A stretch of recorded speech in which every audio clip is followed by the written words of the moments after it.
Hello Key Stage 2, it's Mrs. Curtis again for the last part of Kay's anatomy that I've chosen for today. And I've chosen chapter 2, you can see the heart. Have a good look at this picture. Because yesterday I talked about the brain, which again controls everything in our body, but the heart keeps us alive, as you know. So I thought this would be an interesting one to read. So can you sometimes hear a faint little drum beat, maybe when you've been running around or when you're sitting totally still in a room with the TV off? Do you know what that sound is? That's right, it's Nigel from next street practising his timpani. I wish he'd stop. It's impossible to get any sleep around here. I knew we should have got a house with walls. My mistake, it's actually your heart sitting inside your ribcage, not so quietly getting on with things. No big deal. Except, of course, it is a very big deal. Just like a car can't start without an engine, or you can't crack on with your homework without a big bag of crisps. Actually, make that two, to be on the safe side. Nothing happens in your body without your heart pumping away. Not bad for an organ that's only the size of your fist. The heart is the 5th biggest organ in your body. In at number 4 are the lungs, but they should probably be disqualified for cheating because there are 2 of them. Number 3 is that clever old clogs, the brain. At number 2 is your big lump of liver, and at number 1 it's that stretchy bag of weirdness, your skin. How it works. The heart is a muscle, a bit like the muscles you have in your arms and legs. The thing that's special about your heart, though, is that you choose when to waggle your limbs, but the heart doesn't need your permission to beat. It's just as well, because your heart can't take a second's rest, even when you're asleep, because if it did, well, that would be pretty serious, and no other bit of your body can step in and cover its work. There's no such thing as a supply teacher for the heart.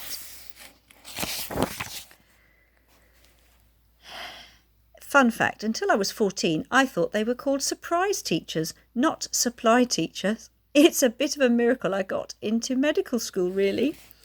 The heart sits in the middle of your chest, slightly over to the left, nestled in between your lungs. They definitely need to sack whoever came up with the little heart symbol.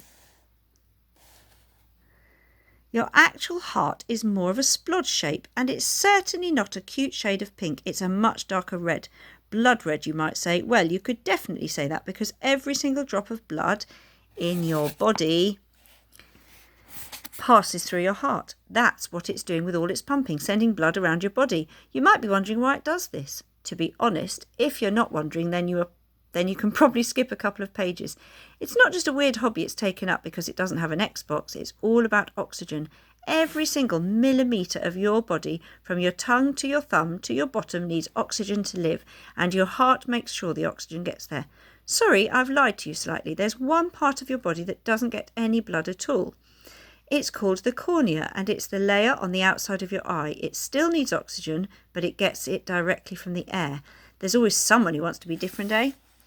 The heart is divided into left and right sides, and each side is divided into 2 chambers. So, how many chambers is that in total? That's right, 16,238.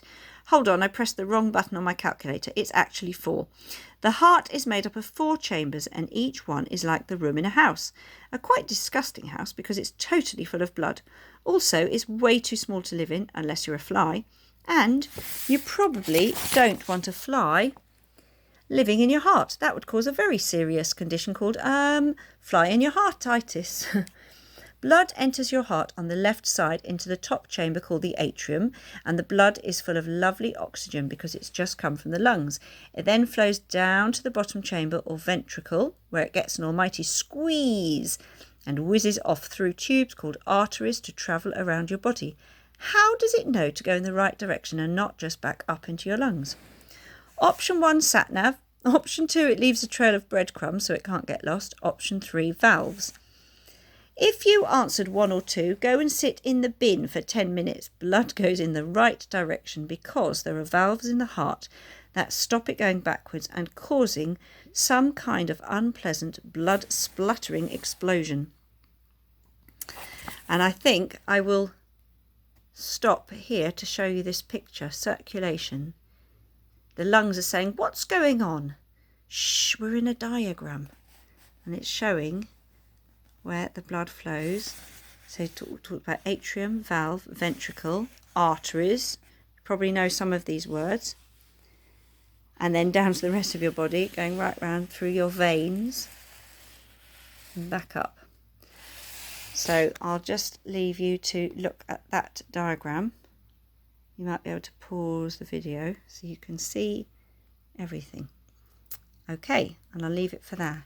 Leave it for there now. Bye, Key Stage 2.